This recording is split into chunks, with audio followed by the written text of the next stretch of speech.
Hello everybody! Today I'm going to be talking about the best and worst horror books that I've read so far this year. I've read over 20 horror books at this point, and I'm aiming to read 50 books in total this year. So now that we are over halfway through the year already, I wanted to look at my best and worst so far. These are my opinions and everything is personal to me. So if you hated one of the books that I really liked, or I didn't like a book that you absolutely loved, it should go without saying that I mean no offense, so please don't come for me. I would still love to hear why your opinions differ from mine. Just be nice about it. And as always, please check content warnings before diving into any of these books. Now let's take a look at the best books that I've read so far this year. First up, we have Dark Matter by Michelle Paver. I think I've talked about this book a couple of times now on my channel. I know that I covered it in my scariest books according to the internet video, and because of that video and how much it got mentioned, it really piqued my interest and I just knew that I had to pick it up as soon as possible. I read it at the start of the year and I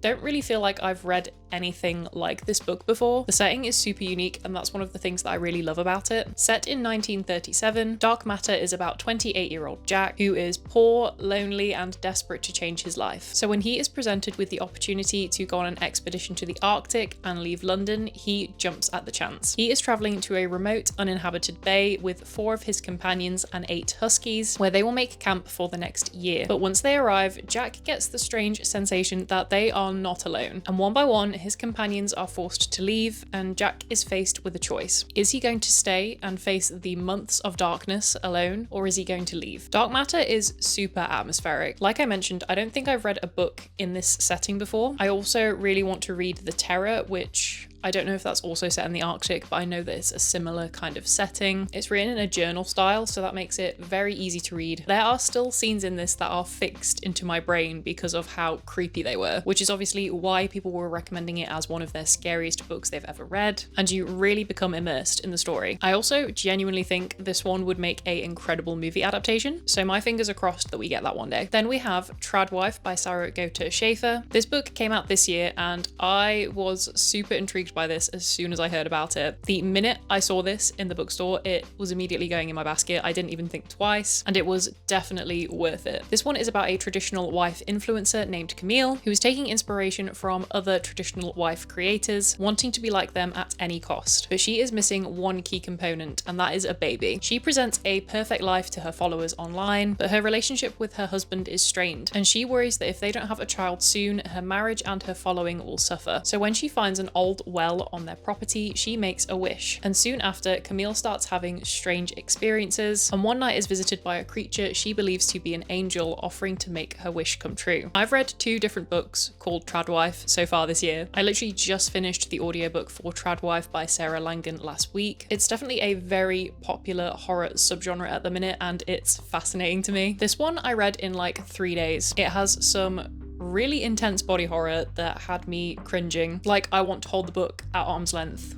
while I'm reading it, and I definitely wasn't expecting that going into it. I did kind of see the direction that the story was going, but that by no means lessened my enjoyment of this book. Like, the fact that I kind of saw where the plot was going and still loved it as much as I did, I think is a huge testament to this book. Then we have Devolution by Max Brooks. I listened to the audiobook of this and it is absolutely incredible. This is by the same author that wrote World War Z, and Devolution is definitely my favorite out of the 2 of his that I've read so far. It follows a small and exclusive community called Greenloop that live in the shadow of Mount Rainier. They have just moved in, and then one day the volcano erupts and forces the humans to clash with a predator that has been living undisturbed in the forest until now. This is told as a collection of journal entries and accounts put together to finally reveal what happened in this town, because when it was finally discovered, the town and people in it were completely destroyed. If you've read World War Z, it's laid out very similarly from what I can remember, but I do feel like this one has a much more personal angle to it as well because it has the journal entries. I highly recommend listening to it. It has a cast of characters and the main character is voiced by Judy Greer, who is an actress you will probably recognize. She was recently in The Long Walk as the main character's mum in that. She sells it so much and the story is so cool. I love the isolated setting, and in my opinion, I don't think there's enough cryptid horror or just cryptid media out there in general. So get this one added to your TBR TBR, especially for spooky season. I think it would be perfect. Now, this next one, and this is the last of the best books that I've read so far this year. This one is a gamble because I've only just started reading it, but the vibes that I'm getting from it so far is giving me an inkling that it could be a very strong contender for one of my favorite books of the year, period. And that is Hungerstone by Kat Dunn. It is a retelling of Carmilla, which I haven't read yet, but I know is like the OG vampire story. It inspired Dracula, but this follows Lenore, who is 10 years into her marriage to Henry, and they are moving to their new manor in the countryside. But on their way to this manor, they come across a carriage accident that changes everything. They find Carmilla in the wreckage and bring her back to their home to rest and recover. And not only that, but Lenore's husband also wants her to plan a hunting party for him and society's finest. But Lenore has been keeping a dark secret for her husband that still haunts their marriage to this day. Now, like I said, I am not that far into this book. I'm only 100 pages in, but I am loving it so far. So I still have 300 pages to go. But if you know anything about the kinds of books that I love gothic horror and also seem to have a soft spot for historical fiction. It's sapphic and it claims to be perfect for fans of A Dowry of Blood, and that is one of my favorite horror books ever. So I have very high hopes, and that is why it is going on this list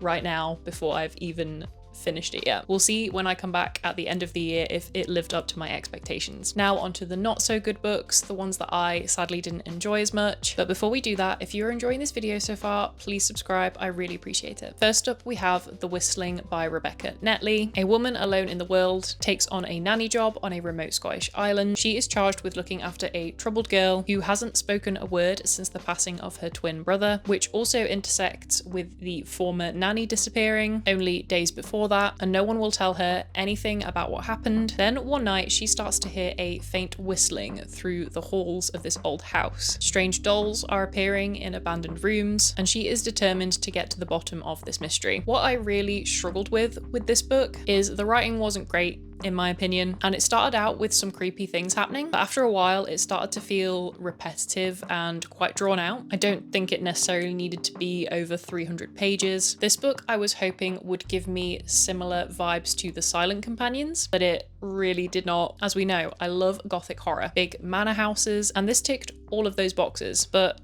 honestly, it didn't give me anything mind-blowing past that. If you want something that is 5 out of 5 stars and will make you scared to sleep with the lights out, I would 100% say go and read The Silent Companions and not this book. Then lastly, we have Something in the Walls by Daisy Pearce. This one is about Mina, who is a child psychologist with no experience. She's anxiously planning a wedding and going to a bereavement support group to feel better about her brother's passing from when she was a child. At this support group, she meets a journalist. He wants her help with a teenage girl that claims she is being haunted by a witch in her walls. Sounds creepy, right? So Mina takes on the job, hoping to make some money and most importantly, gain experience. But once she arrives in the small village, she notices some disturbing symptoms. The town has a deep-rooted history in superstition and witchcraft, and they have a way of dealing with things that outsiders like Mina won't understand. The thing about this book that frustrated me so much is I feel like it alluded to one thing and one genre and then completely went in a different direction that I wasn't expecting, and it 100% is not what I wanted. One of the twists,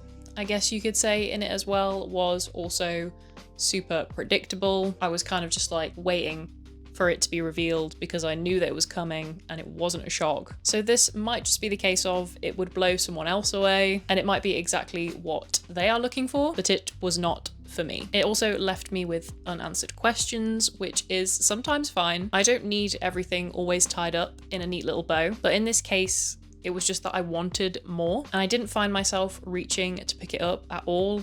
And that just meant that it took longer and longer for me to read, and I feel like maybe it almost sent me into a reading slump. Looking back on my little review I wrote on Goodreads though, I did say I liked the final scene, so that's good. So they are the best and worst horror books that I've read so far this year. I only had 2 worst books because these are the books that unfortunately truly disappointed me, and I came away with way more dissatisfaction than I did enjoyment. I always try to take something positive away from the books that I read, because at the end of the day, these people wrote a book, they got it published, and I've never done that. So that is great for them, but these were just not my cup of tea at all. I will also be doing at the end of the year, same as I did last year, a ranking of every single horror book that I read. So stick around for that. I am very much looking forward to doing that video. If you have read any of these books, please let me know your thoughts down in the comments. As always, thanks for watching this video and I will catch you in the next one.